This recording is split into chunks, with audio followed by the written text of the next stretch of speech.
నర్సాపూర్ మెదక్ జిల్లా రాష్ట్రానికి తలమానికంగా Narsapur urban eco park tourist hub గా నర్సాపూర్ అర్బన్ ఎకో పార్కు దేవాదాయ ధర్మాదాయ శాఖ పర్యాటక శాఖ మంత్రి కొండా సురేఖ నర్సాపూర్ నియోజకవర్గంలో ఎకో పార్క్ కాటేజీలను శనివారం దేవాదాయ ధర్మాదాయ పర్యావరణ శాఖ మంత్రి కొండా సురేఖ ప్రారంభించారు.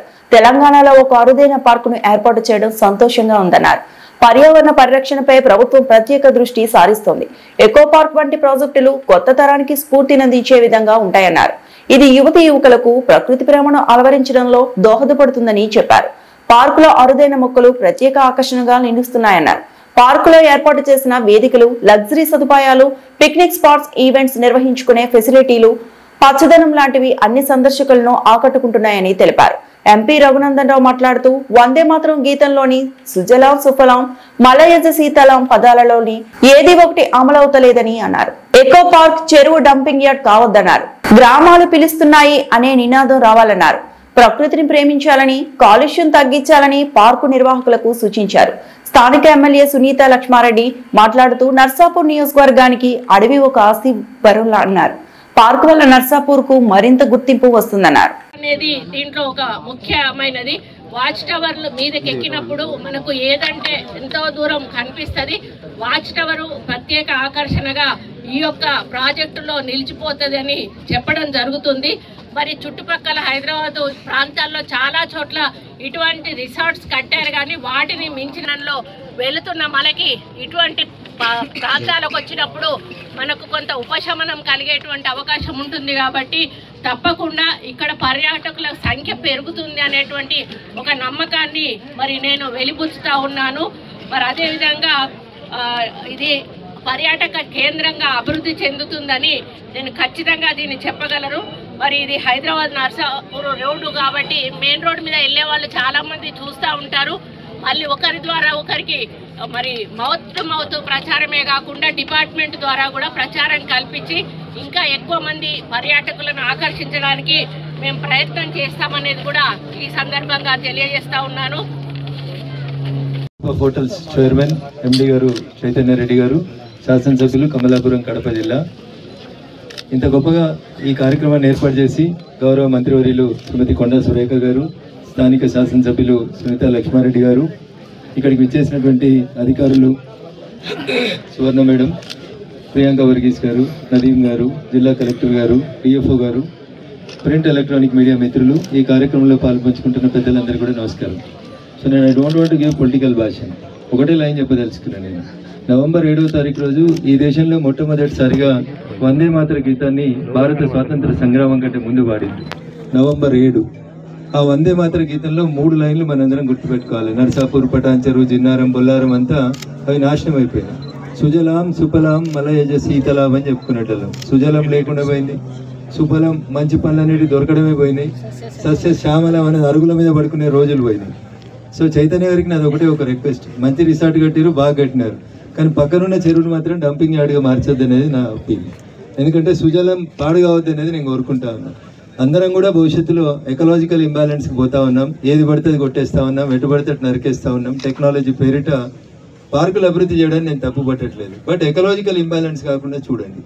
ప్లాస్టిక్, రోజు రోజుకు పెరుగుతున్న క్యాన్సర్, ప్రజల ఆరోగ్యం, వీటన్నింటినీ దృష్టిలో పెట్టుకొని మంచిగా పల్లెటూరు అందాలలో, ఇంతకుముందు పల్లె కన్నీరు పెట్టింది అని చెప్పేటది, ఇప్పుడు దానికి రివర్స్గా పల్లెలు పిలుస్తూ ఉన్నాయనే రీతి లోపల పల్లెలు అభివృద్ధి కావాలంటే కాలుష్యం తగ్గాలి.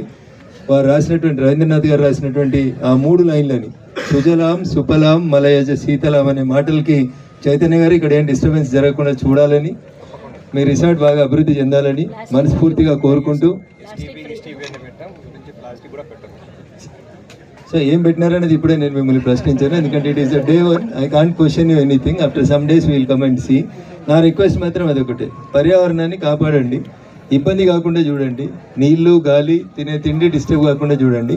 పక్కనే చెరువు ఉంది కాబట్టి దాన్ని ఈజీగా కంటామినేషన్లోకి పోతుంది. అది పోకుండా ఒకటి చర్యలు తీసుకోమని కోరుకుంటూ, 1, 2 ఇది మిత్రుడు 3వ రిసార్ట్స్ అని చెప్పినాడు. ఇంకా మీరు బాగా ఎదగాలని, ఇంకా ఎక్కువ బ్రాంచెస్ పెట్టాలని మనస్ఫూర్తిగా కోరుకుంటూ మా సూచనలు కూడా పరిగణలోకి తీసుకోవాలని తెలియజేస్తూ మరొకసారి గౌరవ శాసనసభ్యులు చైతన్య రెడ్డి గారికి ఈ సందర్భంగా శుభాకాంక్షలు, అభినందనలు. గారికి, అదేవిధంగా సిసిఎఫ్ మన సువర్ణ గారికి, అదేవిధంగా ప్రియాంక గారికి, మన డిఎఫ్ఓ గారికి, మరి నదీం గారికి, నదీం అహ్మద్ నిజంగా కూడా మరి నర్సాపూర్ నియోజకవర్గానికి ఈ యొక్క అడవి ఒక అసెట్ అని చెప్పేసి నేను కూడా భావిస్తా ఉన్నా.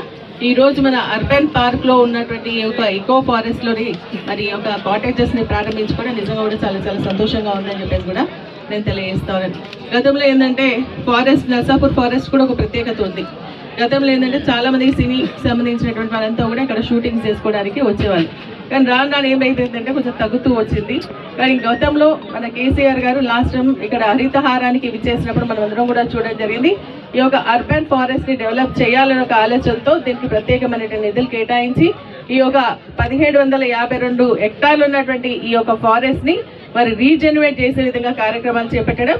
అదేవిధంగా మనకు అర్బన్ ఫారెస్ట్ కు సంబంధించి 252 హెక్టార్లకు సంబంధించిన భూమి ఇచ్చి టోటల్ గా ఫెన్సింగ్ చేయడం జరిగింది. మరి దాని ద్వారా ఏంటంటే బయట ఉన్నటువంటి ఏ కోతులు లాంటివి కూడా ఇళ్ళకి రాకుండా ప్రత్యేకమైన శ్రద్ధ కూడా తీసుకోవడం జరిగింది. మనం వాచ్ టవర్ కానీ అదేవిధంగా మరి టాయిలెట్స్ కానీ ఏదైనా రెస్టారెంట్ కానీ ఇవన్నీ కూడా గతంలో చూసినాం. ఈ అడవిలోకి రావాలంటే భయపడేటోళ్ళు.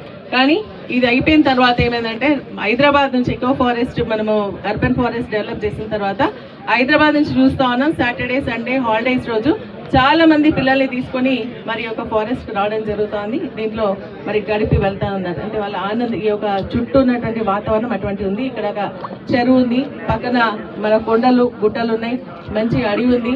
వాచ్ టవర్కి వెళ్ళి చూస్తే ఎక్కడ చూసినా గ్రీనరీ కనిపిస్తుంది. కాబట్టి దీని అందాల్ని మరి తిలకించడానికి మరి అక్కడ నుంచి అంతా కూడా హైదరాబాద్ నుంచి రావడం జరుగుతుంది. చాలా సంతోషం. ఈరోజు చైతన్య గారిని మృగవాణికి సంబంధించినటువంటి టీంని కూడా మనస్ఫూర్తిగా అభినందిస్తాను. ఎందుకంటే నర్సాపూర్కి ఈ యొక్క ప్రత్యేకత దీనివల్ల ఈ కాటేజెస్ వల్ల రావడం జరిగిందని చెప్పేసి కూడా నేను తెలియజేస్తాను. దీన్ని ఇంకా డెవలప్ చేసుకోవడానికి ఛాన్సెస్ ఉంది. ఇక్కడ ఒక 14 ఎకరాలు లాస్ట్ టైం మనం తీసుకోవడం జరిగింది. దాంట్లోనే ఈ రిసార్ట్స్ కట్టడం జరిగింది. మన చెరువుకు సంబంధించి ఇళ్ళకి వస్తూ ఉన్నాయి. సరే ఇంకా కూడా డెవలప్ చేసుకోవడానికి దీంట్లో ఈ చెరువుకు సంబంధించి మరి నేను టూరిజం డిపార్ట్మెంట్ కూడా రిప్రజెంటేషన్ చేయడం జరిగింది. మంత్రి గారు కూడా నేను కోరుతా ఉన్నా. దీంట్లో కనుక మనం బోటింగ్ ఏర్పాటు చేసుకుంటే ఇంకా కూడా స్పెషల్గా ఉంటుంది. కాబట్టి దాన్ని బోటింగ్ చేసే విధంగా కూడా ప్రయత్నం చేయాలని చెప్పేసి కూడా నేను కోరుతాను. మీరు ఇంతకుముందు చెప్పినట్టుగా ట్రెక్కింగ్ ట్రాక్ అయితే పెట్టినాం. కానీ దాంట్లోకి వెళ్ళాలంటే సరైనటువంటి సిబ్బంది లేకపోవడం ఎవరిని కూడా పంపించట్లేదు. కాబట్టి ఫారెస్ట్ డిపార్ట్మెంట్కి సంబంధించినటువంటి కొంత స్టాఫ్ను కూడా అలోకేట్ చేస్తే ట్రెక్కింగ్ ఎక్కడెక్కడో మొత్తం వేరే రాష్ట్రాలకు పోతా ఉన్నారు. మన దగ్గర ఉన్నటువంటి అందాలు తిలగించడానికి ఇక్కడ ట్రెక్కింగ్ రావడానికి అవకాశం ఉంది. కాబట్టి మనం కొంత ఫారెస్ట్ డిపార్ట్మెంట్కి సంబంధించినటువంటి కొంత స్టాఫ్ని కేటాయించాల్సిందిగా మరి మంత్రి గారిని కోరుతా ఉన్నా. అదే ట్రెక్కింగ్తో పాటు మరి మనకి ఈరోజు ఇక్కడ సఫారీ ఎందుకంటే చిన్న మనం బయట మరిన్ని అప్డేట్స్ కోసం మా ఛానల్ని సబ్స్క్రైబ్ చేయండి.